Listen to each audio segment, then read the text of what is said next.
नमस्कार, स्वागत है आप सभी का उत्तराखंड की खबरों में। मैं आपके साथ निकिता कश्यप। बुलेटिन की शुरुआत करते हैं इस वक्त की बड़ी खबर के साथ, जो कि देहरादून से सामने आ रही है। आपको बता दें कि सीएम पुष्कर सिंह धामी 3 दिवसीय दुबई के दौरे पर रहने वाले हैं, जिसमें 16 से 18 अक्टूबर तक विदेश दौरे पर रहेंगे। सीएम पुष्कर सिंह धामी औद्योगिक घरानों के प्रतिनिधियों से करेंगे मुलाकात।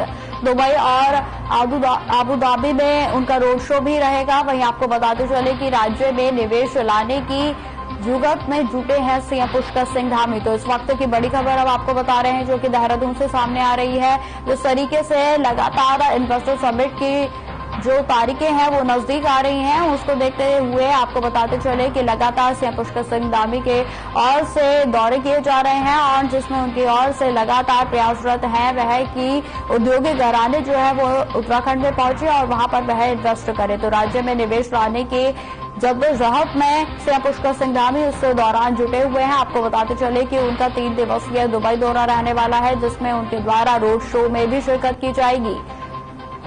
और वहीं आपको बता दें कि ग्लोबल समिट को लेकर कई मेहमानों से उनके द्वारा मीटिंग भी की जाएगी, और जिसमें उनके द्वारा उत्तराखंड में इन्वेस्ट करने को लेकर खासा जोर इस मुद्दे पर दिया गया है।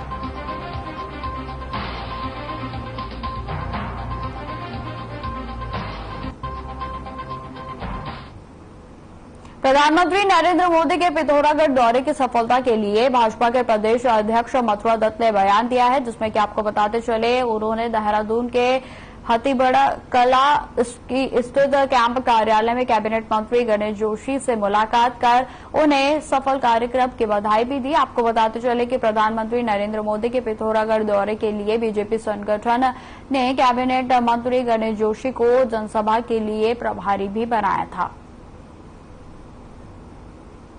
तो आपको बताते चले कि पीएम की जनसभा के लिए उन्हें बधाई दी गई है। वहीं गणेश जोशी को मिलकर जो है बधाई दी गई, और साथ ही साथ आपको बताते चले कि उनके द्वारा पीएम के सफल दौरे पर बधाई दी गई है, और कई अन्य मुद्दों पर भी इस दौरान चर्चा की गई, और साथ ही साथ उन्होंने इस मीटिंग पर जो है कई अन्य बातों पर भी मुद्दों पर जो है चर्चा की।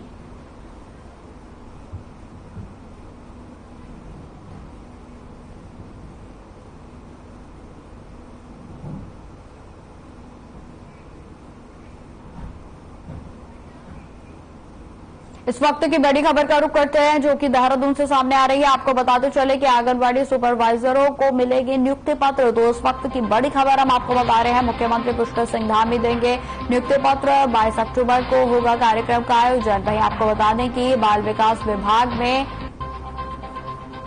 167 सुपरवाइजरों का चयन किया गया है, जिसमें 150 आंगनबाड़ी वर्कर और 17 मिनी वर्करों का चयन किया गया है। तो इस वक्त की बड़ी खबर हम आपको बता रहे हैं, जो कि आंगनबाड़ी कार्यकर्ताओं से जुड़ी है। वहीं आपको बताते चले कि इस खबर के बाद आंगनबाड़ी कार्यकर्ताओं में भी खुशी का माहौल देखा जा रहा है, जिसमें कि आपको बताते चले कि सीएम पुष्कर सिंह धामी की ओर से आंगनबाड़ी सुपरवाइजरों को नियुक्ति पत्र वितरण किया जाएगा, और यह कार्यक्रम आगामी 22 अक्टूबर को होगा। वहीं कार्यक्रम को लेकर तैयारियां भी शुरू कर दी गई हैं। बाल विकास विभाग में 167 सुपरवाइजरों को नियुक्ति पत्रों का वितरण होगा।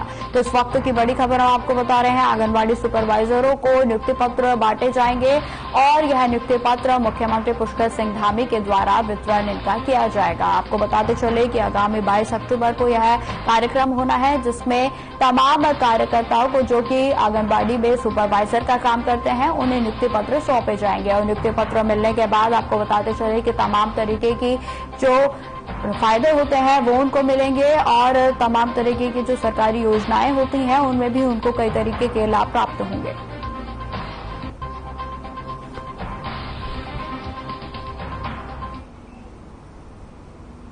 उत्तराखंड के पूर्व सीएम हरीश रावत का बीजेपी पर विवादित बयान सामने आया है, जिसमें उन्होंने कहा कि पाकिस्तान के जनक का मुख्य तौर पर बीजेपी ही है। बीजेपी जिसे अपना आराध्य मानती है, उसे वीर सावरकर ने ही सबसे पहले मुसलमानों के लिए अलग देश की मांग की थी, और जिसे आगे चलकर मोहम्मद अली जिन्ना ने अपनाया था। दरअसल हरीश रावत कार्यक्रम में ज्वाइनिंग के कार्यक्रम में कांग्रेस की ज्वाइनिंग के कार्यक्रम में मुख्य अतिथि के तौर पर पहुंचे थे, और जहां उन्होंने यह विवादित बयान दिया था, वहीं मंच साझा करते हुए नेता प्रतिपक्ष यशपाल आर्य भी इस मुद्दे पर इतिहास की बात कर किनारा करते हुए नजर आए।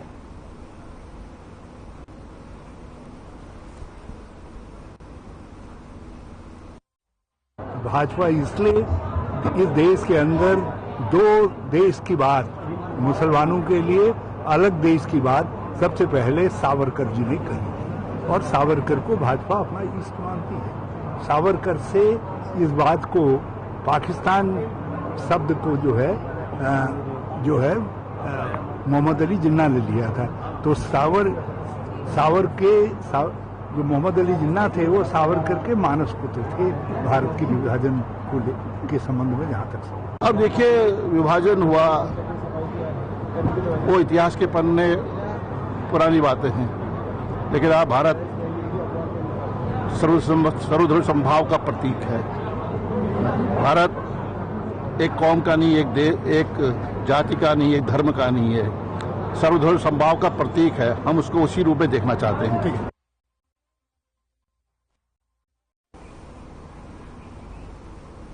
इस वक्त की बड़ी खबर का रुख करते हैं जो कि देहरादून से सामने आ रही है। आपको बताते चले कि गंगोत्री धाम के कपाट बंद करने का शुभ मुहूर्त तय कर लिया गया है, जिसमें तीर्थ पुरोहितों ने यह कपाट बंद करने का समय तय कर लिया है। वहीं अभिजीत मुहूर्त शुभ बेला दोपहर 11:45 में समय तय किया गया है। वहीं आपको बताते चले कि मंदिर समिति के पदाधिकारियों ने इसकी औपचारिक घोषणा भी कर दी है। वेद मंत्रों के साथ मां की मूर्ति का महाअभिषेक किया जाएगा। तो इस वक्त की बड़ी खबर हम आपको बता रहे हैं, जिसमें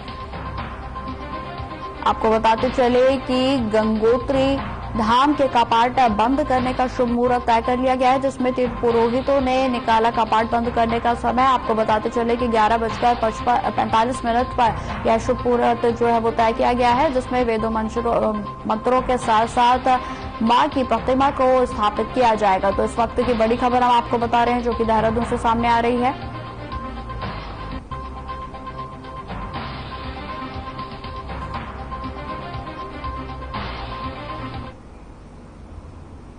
वरिष्ठ पुलिस अधीक्षक प्रमेंद्र सिंह डोभाल चार्ज संभालने के बाद अपराध समीक्षा बैठक उनके द्वारा की गई और जिसमें व्यवहार उम्मीद के अनुसार न होने पर थाना कोतवाली प्रभारियों के जमकर पेश कसे गए। आपको बताते चले कि नशा तस्करों के खिलाफ कड़ी कार्रवाई के लिए निर्देशित किया गया है और पिछले महीने बेहतर प्रदर्शन करने वाले 18 पुलिसकर्मियों को प्रशिक्षित पत्र देकर सम्मानित भी किया गया। इस दौरान एसएसपी ने बैठक में कहा कि सभी थाना प्रभारी क्राइम मीटिंग में आने से पहले कर्मचारियों का सम्मेलन अवश्य है। कर्मचारियों की समस्याओं का निस्तारण हमारी प्राथमिकताओं में होना चाहिए।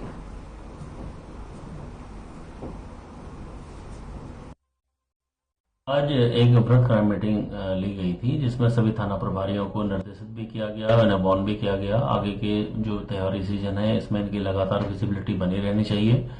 लोगों से जो इनका व्यवहार है उसके बारे में जो लगातार शिकायतें आ रही थी जो पुलिसकर्मियों के व्यवहार को लेकर, उसके लिए इन्हें बताया गया कि उनके व्यवहार को सुधारने के लिए जो भी हमारे प्रयास हैं उसमें अगर उनकी ट्रेनिंग भी दी जानी है उस पर भी ये लोग प्रयास करेंगे कर्मियों के। और दूसरा, आगे की जो हमारी रणनीति है खासकर क्राइम को लेके, उसमें इनको सबको निर्देशित किया गया है कि 0 टॉलरेंस पे हम लोग कार्य करेंगे और जो हमारा रजिस्ट्रेशन का ऑफ एफआईआर है वो मैक्सिमम होना चाहिए, उसमें किसी तरीके का डिले ऑफ एफआईआर नहीं होना चाहिए।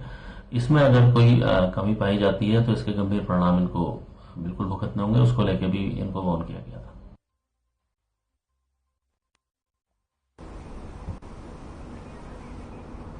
इस वक्त की बड़ी खबर का रुख करते हैं जो कि देहरादून से सामने आ रही है। आपको बताते चले कि प्रदेश में बदला मौसम का मिजाज, तेज हवाओं के साथ शुरू हुई झमाझम बारिश। मौसम विभाग ने दी थी चेतावनी, पर्वतीय जिलों में जारी किया था ऑरेंज अलर्ट, वहीं मैदानी इलाकों में भी येलो अलर्ट जारी किया गया था। तो आपको बताते चले कि जिस तरीके से पहले ही मौसम विभाग की ओर से सचेत कर दिया गया था, तो उसी को देखते हुए आज अब मौसम बदल चुका है और जहां पर तेज हवाओं के साथ साथ क्षेत्रों में भारी बारिश भी जो है वो शुरू हो गई है। आपको बताते चले कि मौसम विभाग की ओर से पहले ही येलो अलर्ट और ऑरेंज अलर्ट के लिए सचेत कर दिया गया था कि प्रदेश में आने वाले दिनों में तेज हवाओं के साथ बारिश की जो चेतावनी है वो दी गई थी। तो आपको बताते चले कि आज बारिश शुरू हो गई है और अब आपको बताते चले कि 18 अक्टूबर तक जो है यह चेतावनी दर्ज की गई थी और जिसमें आगामी 18 अक्टूबर तक मौसम का मिजाज कुछ ऐसा ही रहने वाला है।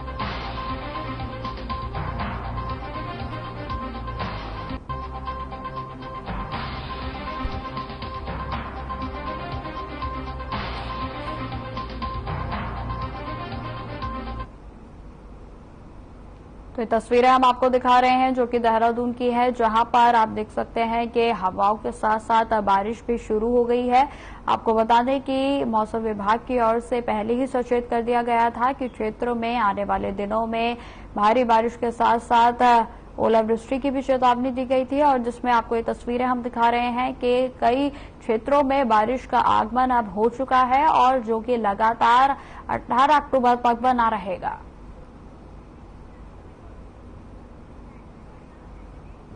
एक और बड़ी खबर का रुख करते हैं जो कि देहरादून से ही सामने आ रही है। आपको बताते चले कि पिथौरागढ़ के उच्च हिमालय क्षेत्रों में बर्फबारी भी शुरू हो गई है। निचले हिस्सों में भारी बारिश हो रही है तो वहीं ऊपरी क्षेत्रों में बर्फबारी शुरू हो गई है।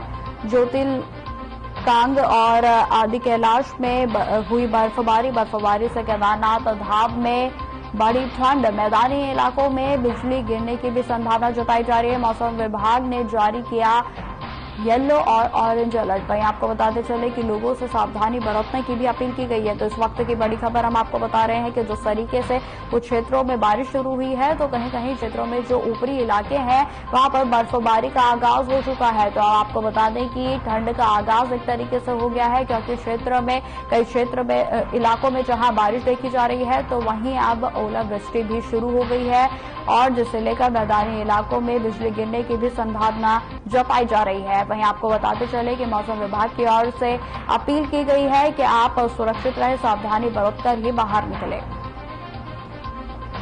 तो बर्फबारी से केदारनाथ धाम में भी अब ठंड बढ़ने के आसार जताए जा रहे हैं, और जिसको लेकर आपको बताते चले कि लगातार जिस तरीके से मौसम ने करवट ली है तो अब ठंड का आगाज हो चुका है, जहां कई इलाकों में येलो अलर्ट के साथ साथ ऑरेंज अलर्ट भी मौसम विभाग की ओर से जारी कर दिया गया है।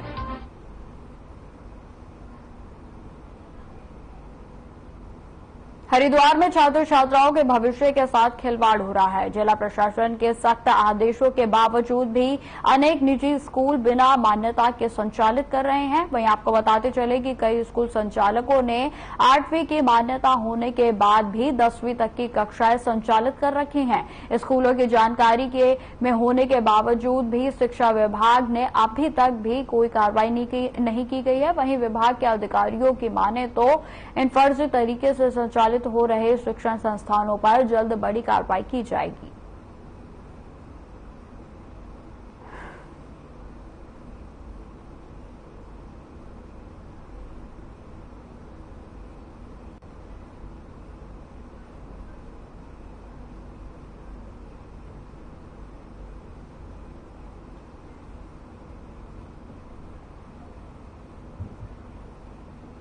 उत्तराखंड के मुख्यमंत्री पुष्कर सिंह धामी के 5 राज्यों में चुनाव को लेकर दिए गए बयान पर प्रदेश उपाध्यक्ष मथुरा दत्त जोशी ने पलटवार किया है। उन्होंने कहा कि समय आने पर पता चलेगा कि कहां किसकी सरकार बन रही है। साथ ही भारतीय जनता पार्टी बहुत बड़ी गलतफहमी में है।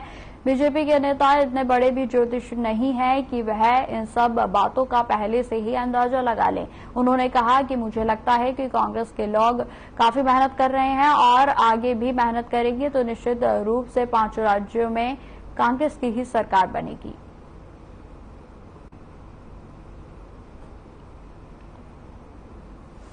तो आपको बताते चले कि जिस तरीके से आगामी चुनाव आ रहे हैं तो इसी बीच सभी पक्ष और विपक्ष की ओर से बयानबाजी का दौर भी शुरू हो गया है, जिसमें कि आपको बताते चले कि 5 राज्यों में होने वाले चुनाव को लेकर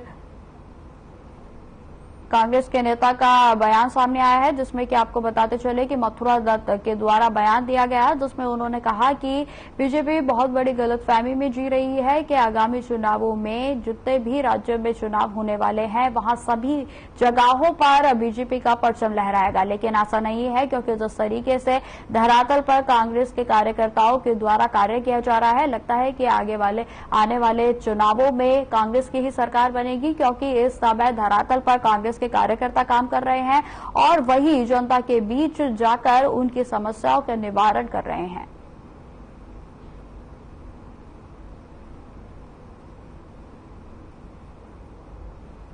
देखिए, समय आने पर पता चलेगा कहां किसकी सरकार बन रही है। और भारतीय जनता पार्टी बहुत बड़ी गलतफहमी में है, बहुत बड़े घमंड में है, बहुत बड़े, ये मुझे लगता नहीं कि इतने बड़े ज्योतिष तो है नहीं। और मैं समझता हूं जहां तक कांग्रेस के लोग मेहनत करेंगे, कांग्रेस के लोग मेहनत कर रहे हैं, आगे भी मेहनत करेंगे और निश्चित रूप से 5 राज्यों में कांग्रेस की सरकार बनेगी।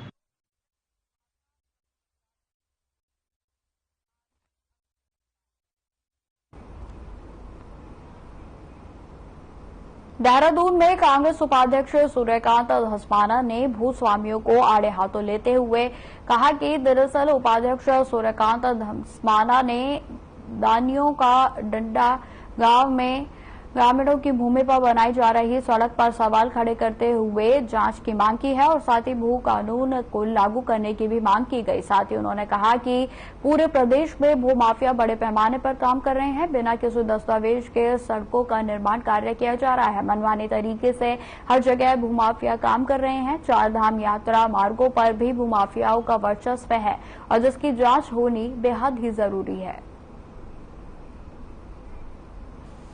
तो आपको बताते चले कि जिस तरीके से सरकार की ओर से यानी धामी सरकार की ओर से भूमाफियाओं पर तंज कसा जा रहा है, भूमाफियों पर पकड़ की जा रही है, तो वहीं देहरादून में लगातार भूमाफियों का कहर बढ़ता जा रहा है और लगातार कई जगहों पर उनका वर्चस्व भी कायम है, जिसमें कि कई जगहें मौजूद हैं। और साथ ही साथ आपको बताते चले कि देहरादून में कई ऐसे भी इलाके हैं जहां पर भूमाफियों की ओर से अपनी मर्जी से बिना किसी दस्तावेजों के सड़कों का निर्माण किया जा रहा है, लेकिन प्रशासन को इस बात की कोई भनक नहीं है। तो कहीं ना कहीं इन सभी रवैयों को देखकर लगता है कि इसमें प्रशासन की भी भूमाफियों के साथ मिली भगत है, क्योंकि इस तरीके से किसी सड़क का निर्माण किया जाना यह कोई आम बात नहीं है। इसमें किसी प्रशासनिक अधिकारी का मिला होना साफ तौर पर देखा जा सकता है। तो वहीं आपको बताते चले कि भूमाफियों का कहर इस तरीके से अपने चरम पर है कि वह किसी बिना दस्तावेज के भी जो है अब भूमियों पर अतिक्रमण कर रहे हैं।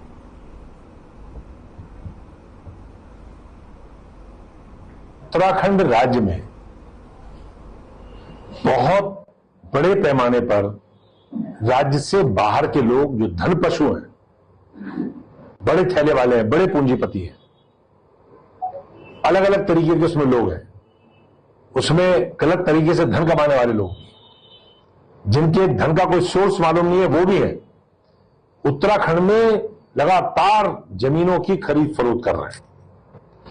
राज्य के अंदर भारी आक्रोश है यहां के नौजवानों के अंदर, यहां की जनता में, यहां की महिलाओं में। भू कानून राज्य के अंदर सख्त भू कानून होना चाहिए। जो एनडी तिवारी जी ने भू कानून बनाया था और बाद में उसको संशोधित करके और कम कर दिया था भूमि को बाहर के लोगों के लिए 500 वर्ग मीटर से 250 वर्ग मीटर कर दिया था बीसी खंडूरी जी ने। देहरादून पुलिस ने नकली दवा बनाने वाली कंपनियों का पर्दाफाश करते हुए बड़ी कामयाबी हासिल की है। आपको बताते चले कि मामले को गंभीरता से देखते हुए एसपी के निर्देशन पर एक पुलिस टीम गठित की गई और जिसके चलते पुलिस ने नकली दवा बनाने वाली कंपनियों पर रेड की है और जिसके बाद मामले में नामजद आरोपी सचिन शर्मा और उसके पार्टनर विकास कुमार को रायपुर क्षेत्र से रेंज रोवर गाड़ी के साथ गिरफ्तार किया गया और जिसके कब्जे से गाड़ी में रखे नकली दवाओं के 24 डिब्बों में से 7200 कैप्सूल्स बरामद किए गए हैं। वहीं जानकारी में यह भी सामने आया है कि नकली दवाइयों की फैक्ट्री की बदौलत दोनों आरोपियों ने करोड़ों रुपए की संपत्ति भी अर्जित कर ली है। ये दून पुलिस ने जो है एक नकली फैक्ट्री जो हरिद्वार में, झबरेड़ा में, रुड़की में ऑपरेट हो रही थी, साथ ही साथ यहाँ देहरादून में भी यहाँ पर विभिन्न कंपनियों के, फार्मा कंपनियों के काम पर जो है जीएसटी रजिस्ट्रेशन कराया हुआ था और इसमें इसका पर्दाफाश हुआ। इसमें 2 लोग अरेस्ट हुए हैं, सचिन और विकास। ये पहले भी जो है फार्मास्यूटिकल कंपनी में काम करते थे, जिसमें एक मार्केटिंग में था और इनको सारा ज्ञान था इसमें कि कंपनी में कैसे मैन्युफैक्चरिंग होती है, कहाँ से माल आता है और इसका आधार लेते हुए इन्होंने अपनी खुद की एक फेक फैक्ट्री सेटअप करी वहां पर झबरेड़ा में और वहां पर इन्होंने प्रोडक्शन स्टार्ट किया। साथ ही साथ मार्केटिंग में कॉन्ट्रैक्ट होने के कारण इन्होंने फर्जी जो रजिस्ट्रेशन जो जीएसटी बिल जनरेट कर रहे थे और दूसरी कंपनियों के नाम पर इन्होंने जो है विभिन्न प्रकार की कंपनियों के नाम पर जो है ये पेन किलर्स बनाने शुरू किए। अभी तक की जो जांच में इनके जो 23 अकाउंट हमें पता चले हैं, जिसमें अभी जिससे लगातार ट्रांजैक्शन हो रहा था, 65 लाख रुपए इनके 2 अकाउंट्स के फ्रीज कर दिए गए हैं।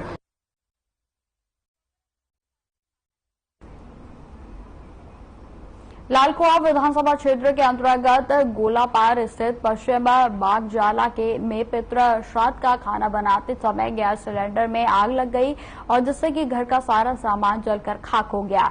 आग को बुझाने के प्रयास में एक ग्रामीण का हाथ भी झुलस गया। वहीं आपको बताते चले कि ग्रामीणों की सूचना पर पहुंचे दमकल कर्मियों ने काफी मशक्कत के बाद आग पर काबू पाया। दमकल विभाग और पुलिस विभाग को सूचना दी जाने के बाद दमकल कर्मियों ने मौके पर पहुंचकर आग को बामुश्किल बुझाया और वहीं क्षेत्रीय विधायक और सांसद को भी इस घटना से अवगत करा दिया गया है। तो आपको बताते चले कि कुमाऊं में बेहद ही दर्दनाक हादसा हुआ है, जिसमें कि राहत की बात सिर्फ यह है कि किसी तरीके की जान का नुकसान नहीं हुआ है, लेकिन इस भीषण आग में घर का सारा सामान जलकर खाक हो गया और जिसमें जरूरी दस्तावेज भी शामिल थे। वहीं आपको बताते चले यह जो आग लगी है वह श्राद्ध का खाना बनाने के समय सिलेंडर फटने के कारण लगी। वहीं आपको बताते चले कि आग इतनी भीषण थी कि दमकल विभाग की ओर से भी कड़ी मशक्कत के बाद यानी कई घंटों के बाद आग पर काबू पाया गया। वहीं आपको बताने की कुछ ग्रामीणों के द्वारा उनकी मदद की गई, जिसमें एक युवक का हाथ भी आग में झुलस गया। सिंह जी ने फोन किया था, मैं यहाँ पर मौके पर पहुंचा, देखा तो आग लगी थी। फिर उसमें हमने 112 को कॉल किया था। तब तक फायर ब्रिगेड की गाड़ी आई, पुलिस की काटडाम पुलिस की टीम आई थी। उसके बाद तुरंत जो है मेरे को विधायक जी के पास जाना था। मैं विधायक जी के पास गया और उनको जो यहाँ से मैंने फोटो खींची थी और वीडियो दिखाया, तो उनसे कहा कि गरीबी हालत है उन लोगों की, तो उनकी तत्काल जो है मदद करने का कृपा करें करके। तो उनने एक कहा था कि मैं आज या कल तक जो है वहाँ पर मौके पर आऊँगा। उसके बाद हम लोग सांसद महोदय जी के पास प्रोग्राम था, वहाँ भी गए और तो वहाँ भी उनको वीडियो और इससे अवगत कराया। तो यहाँ पे बहुत हो गया, वैसे कुछ बचा नहीं है फिलहाल। और क्या कहते हैं, तुम्हारा आग लगी तुम्हारे 8 साढ़े 8 बजे के टाइम की बात है। जरा घर में पूजा था, श्राद्ध का टाइम था, तो थोड़ा घर में खीर बना रहे थे, तो इस चक्कर में उन्होंने गैस सिलेंडर लगाया होगा। अब इस टाइम हम लोग सब बाजार में थे, तो 2-3 जने थे। एक हमारे ससुर लगते हैं हमारे रिश्ते में, तो इनके हाथ भी जल के बचा नहीं, मतलब घर से बाहर सिलेंडर निकाल नहीं पाए थे। आग बहुत ज्यादा लगी हुई थी सिलेंडर में, मतलब पूरा घर जल गया। फिर उसके हमने बसंत भैया को फोन मिलाया, उन्होंने फिर फायर ब्रिगेड वालों को बुलाया। बाकी हमारे कॉलोनी वालों ने सबने सहयोग करा, आग बुझाने में बहुत वो करी। कुछ नहीं बचा सर, सब खत्म हो गया। मतलब सारे घर का A-Z सारा आइटम खत्म, मतलब बिल्कुल भस्म हो चुका है। श्राद्ध था, लास्ट श्राद्ध था, पापा का श्राद्ध था। सिलेंडर से पता नहीं अचानक आग पकड़ी पूरी घर में। मैं तो था नहीं यहाँ पर, मैं जब आया तो देखा तो पूरा खाक हो चुका था। बच्चे लोग छोटे बच्चे थे, उनको दिमाग भी नहीं आया क्या करना कैसे नहीं करना, सब भागने लगे इधर उधर। जब तक मैं आया पूरा खाक हो चुका था यहाँ पर।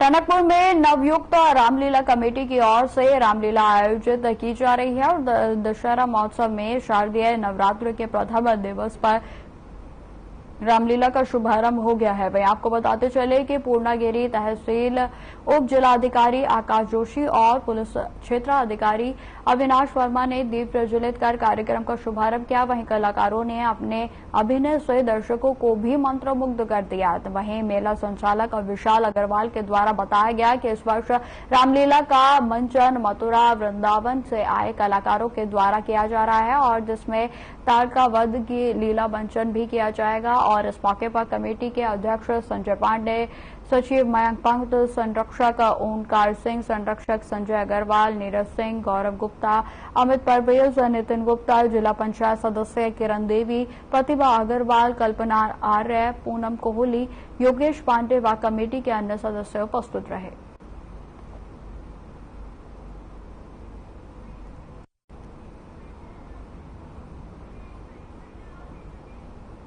तो फिलहाल इस बुलेटिन में इतना ही। खबरों की और भी जानकारी के लिए बने रहे हमारे साथ। नमस्कार।